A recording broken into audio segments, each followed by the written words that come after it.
এই প্রশ্নের সঠিক উত্তর হল C, securities and exchange board of India. Securities and exchange board of India SEBI হল একটি সংবিধিবদ্ধ সংস্থা এবং বাজার নিয়ন্ত্রক যা ভারতের সিকিউরিটিজ বাজার নিয়ন্ত্রণ করে। সেবির মূল কাজ হল সিকিউরিটিজে বিনিয়োগকারীদের স্বার্থ রক্ষা করা এবং সিকিউরিটিজ বাজারের প্রচার ও নিয়ন্ত্রণ করা। সেবি তার সদস্য বোর্ড দ্বারা পরিচালিত হয়। বোর্ডে একজন চেয়ারম্যান এবং আরও কয়েকজন পূর্ণকালীন এবং খণ্ডকালীন সদস্য থাকে। চেয়ারম্যানকে কেন্দ্র সরকার মনোনীত করে।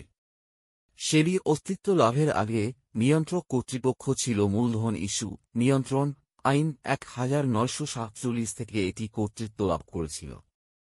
1988 সালে সেবি ভারতে মূলধন বাজারের নিয়ন্ত্রক হিসাবে গঠিত হয়েছিল।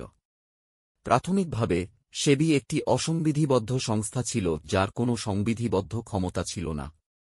1992 সালে সংসদ কর্তৃক সেবি আইন পাস হওয়ার পর এটিকে স্বায়ত্তশাসিত এবং সংবিধিবদ্ধ ক্ষমতা দেওয়া হয়েছিল।